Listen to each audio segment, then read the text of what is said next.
રાજકોટમાં સૌરાષ્ટ્ર કચ્છ માટે હાઈકોર્ટ બેન્ચની લાંબા સમયની માંગ હવે ફરી એકવાર જોર પકડી રહી છે. આ મુદ્દે રાજકોટ ખાતે સૌરાષ્ટ્ર કચ્છના 60 જેટલા બાર એસોસિએશનના પ્રતિનિધિઓની એક મહત્વપૂર્ણ સમીક્ષા બેઠક મળી હતી. પોરબંદર, સોમનાથ, કચ્છ અને ભાવનગર સહિતના વકીલોએ એકજૂટ થઈને હાઈકોર્ટ બેન્ચ માટે આંદોલન વધુ તેજ બનાવવાની રણનીતિ ઘડી છે. વકીલોનું સ્પષ્ટ માનવું છે કે અમદાવાદ હાઈકોર્ટ જવામાં છેવાડાના લોકોનો સમય અને નાણાં બંને વેડફાય છે, તેથી રાજકોટમાં બેન્ચ જરૂરી છે. બેઠકમાં કાયદામંત્રી સમક્ષ રજૂઆત કરવાથી લઈને આગામી સમયમાં જનજાગૃતિ અને ઉગ્ર આંદોલન સુધીના કાર્યક્રમોની રૂપરેખા તૈયાર કરવામાં આવી છે. હવે એ જોવું અગત્યનું રહેશે કે વકીલોની આ એકજૂટ અને મક્કમ માંગ સામે રાજ્ય સરકાર અને હાઈકોર્ટ તંત્ર શું હકારાત્મક નિર્ણય લે છે. આજરોજ રાજકોટ બારના પ્રમુખ સુમિતભાઈ વોરા આજે સૌરાષ્ટ્ર અને કચ્છની એક પ્રમુખો અને સેક્રેટરીની એક મિટિંગ બોલાવી છે અને રાજકોટમાં હાઈકોર્ટ બેન્ચ મળે એના માટે એક આંદોલનરૂપી આ મિટિંગ છે અને આ મિટિંગમાં જે પણ આગામી પગલાં લેવાના આવશે તે પ્રમાણે અમે વર્તશું.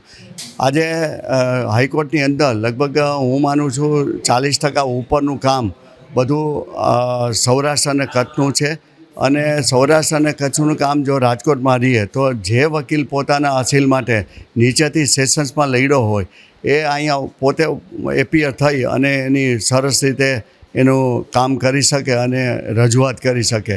હાઈકોર્ટમાં આપણે જઈએ છીએ, આપણે ખબર છે કે આપણે એને ફાઇલ સોંપી છીએ, ખાલી આપણે સમજાવવું પડે, બાકી તો શું છે 2-5 મિનિટમાં એ કાંઈ બહુ બોલતા નથી હોતા અને કાંઈ રજૂઆત પણ કરતા નથી હોતા. અને એટલા માટે થઈ અને આજે પોરબંદર છે કે ત્યાં છે એને 10-10 કલાક જાતા જાય છે તો છેવાડાના માનવીને પણ ન્યાય મળે. આ મોદી સાહેબ છે અને મોદી સાહેબે રાજકોટને ઘણું આપ્યું છે, તો અમારી રજૂઆત છે કે મોદી સાહેબ પણ રાજકોટને હાઈકોર્ટ બેન્ચ આપશે. પણ હાઈકોર્ટ બેન્ચમાં હું માનું છું 30-40 વર્ષથી નાના મોટા આંદોલનો ચાલતા, હાઈકોર્ટમાં રજૂઆતો પણ થતી.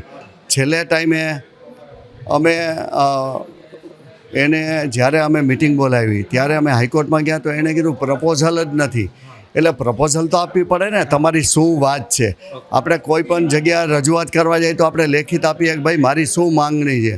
તો હાઈકોર્ટ બેન્ચ માટે થઈને અમે પ્રપોઝલ આપી, સરકારમાં આપી અને હાઈકોર્ટમાં પણ આપી. એટલે પ્રપોઝલ જ નહોતી, એટલે હવે પ્રપોઝલ આપી, ગવર્મેન્ટમાં પણ મોકલી.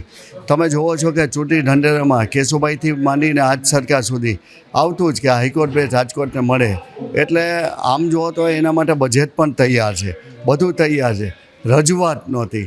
મને લાગે છે કે આવનારા દિવસોમાં મોદી સાહેબ છે રાજકોટના હતા અને મોદી સાહેબને પણ અમે મળવાના છીએ. એક પત્ર લખ્યો છે મળવા માટે, તો પોઝિટિવ રીતે મોદી સાહેબ રાજકોટને હાઈકોર્ટ બેન્ચ આપશે એવું મને લાગે છે.